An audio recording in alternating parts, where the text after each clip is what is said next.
Hello friends, take tutor की एक और वीडियो में आज आपका फिर से स्वागत है। आज हम देखेंगे यहाँ पे जेडीके, जेआरई और जेवीएम में क्या डिफरेंस होता है। अगर हम बात करें जेडीके तो जेडीके होता है आपका जावा डेवलपमेंट किट, जेआरई होता है जावा रन टाइम एनवायरमेंट और जेवीएम होता है आपका जावा वर्चुअल मशीन। पर अब अगर हम बात करें कि इनमें स्लाइटली जो डिफरेंस होता है वो होता क्या है, तो इसकी स्टार्टिंग हमें करनी पड़ेगी कि प्रोग्राम हमारा जावा का रन कैसे होता है। जावा की एक फाइल पहले लिखते हैं, सोर्स कोड लिखते हैं, वो आपका कंपाइल होता है, किसके थ्रू होता है, आपका जावा सी के थ्रू। इसके बाद में आपको मिलती है क्लास फाइल, जिसको हम बाइट कोड भी बोलते हैं। बाइट कोड आपको जेवीएम द्वारा कन्वर्ट किया जाता है किसमें, नेटिव कोड में। ये नेटिव कोड आपका किसी भी सिस्टम पर चल सकता है। अब अगर हम बात करें जेवीएम की, तो जेवीएम क्या होता है, जावा वर्चुअल मशीन। ये हमने देखा अभी, लेकिन जेवीएम के अंदर जो दो मेन कंपोनेंट्स होते हैं वो आपके क्लास लोडर और एग्जीक्यूशन इंजन। क्लास लोडर जैसा कि नाम से ही आपका पता चल रहा है, क्या करेगा, क्लास को लोड करेगा। जब भी हम बात करते हैं क्लास की, तो ये हम बात कर रहे हैं इस फाइल की जो कि कंपाइल हो चुका है, यानी कि जो हमारा बाइट कोड है। बाइट कोड को लोड करने का काम करेगा आपका क्लास लोडर। इसके अलावा ये क्या करेगा, ये आपका लोडिंग के अलावा लिंकिंग और इनिशियलाइजेशन का भी काम करेगा। तो यहां तक हमारी चीज क्लियर हो गई कि जेवीएम के अंदर जो दो पार्ट होते हैं आपका क्लास लोडर और एग्जीक्यूशन इंजन। इसमें से क्लास लोडर क्या है, जब हमारी क्लास सिस्टम में लोड हो चुकी है तो अब बचता है क्या है, बचता है उसका एग्जीक्यूशन पार्ट, जो किसके द्वारा किया जाएगा, एग्जीक्यूशन इंजन के द्वारा। एग्जीक्यूशन इंजन कैसे वर्क करता है, आइए समझते हैं। एग्जीक्यूशन इंजन जो होता है वो हमारा तीन चीजों से मिला होता है, एक तो इंटरप्रेटर, एक आईटी कंपाइलर और एक गार्बेज कलेक्टर। ठीक है, जो इंटरप्रेटर होता है वो क्या करता है, वन बाय वन लाइन को रीड करता है और उसको एग्जीक्यूट करवाता है। परंतु कंपाइलर क्या करता है, पूरे प्रोग्राम को एक साथ पढ़ के और उसके बाद में क्या करता है, उसको कन्वर्ट कर देता है मशीन लेवल लैंग्वेज में।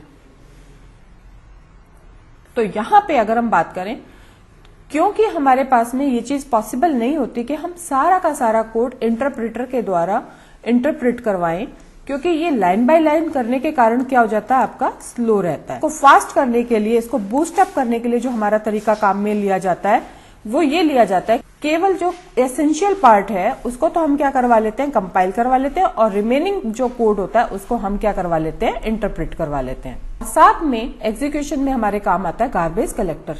इसके बारे में हम बाद में देखेंगे। ये सिंपली आपके जो भी ऑब्जेक्ट्स वगैरह होते हैं, वेरिएबल्स वगैरह होते हैं, उनको यूज खत्म होने के बाद में मेमोरी से डिलीट करने का काम करता है।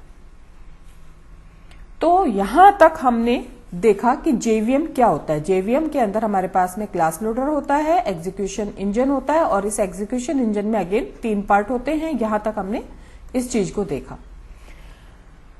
जावा वर्चुअल मशीन अब कैसे काम करेगी आगे वो समझते हैं। सबसे पहली बात तो यह है कि ये जो है जावा वर्चुअल मशीन, ये फिजिकली एग्जिस्ट नहीं करती है। ये सवाल आपसे एमसीक्यू क्वेश्चंस में, इंटरव्यू क्वेश्चंस में कई बार पूछा जाता है कि क्या जेवीएम फिजिकली एग्जिस्ट करती है, तो आपका आंसर होगा नहीं। अब अगर हम बात करें जेआरई की और जेडीके की, तो ये दोनों ही फिजिकली एग्जिस्ट करती हैं। अगर आप जाकर के अपने कंप्यूटर पे चेक करेंगे तो ये दोनों फोल्डर्स आपको मिलेंगे। अगर आपने डेवलपमेंट का काम करा है तो आपको जेडीके वाला मिलेगा, और अगर आपने केवल जावा इंस्टॉल किया हुआ है केवल प्रोग्राम्स को रन करने के लिए तो आपको जेआरई मिलेगा।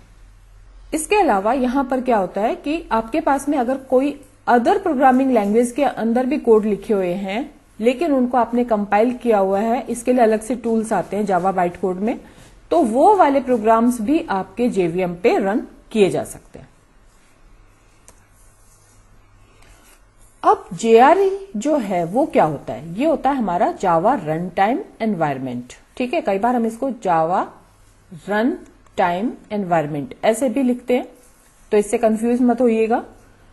ये आपका क्या करता है, फिजिकली एग्जिस्ट होता है। जैसे मैंने आपको बताया कि आपके पास में एक फोल्डर रहता है, इसमें क्या क्या होता है, हमारा जेवीएम होता है, कुछ लाइब्रेरी फाइल्स होती हैं और अदर फाइल्स होती हैं। इन सबको अगर आप एक बंडल बना लें, अगर आप इन तीनों को कंबाइन करेंगे तो आपको मिलेगा जेआरई। तो अभी हमने देखा कि ये वाला जो पार्ट है ये हमारा क्या है, जेआरई है। और इसके साथ में अगर आप डेवलपमेंट टूल्स भी मिला दें, जैसा आपको बताया मैंने कि ये जो पार्ट होता है इससे आप केवल जावा के प्रोग्राम को एग्जीक्यूट करवा सकते हैं, पर लेकिन डेवलपमेंट वाला अगर आपको काम करना है तो ये पार्ट जेआरई के अंदर नहीं मिलता है। आपको इसके लिए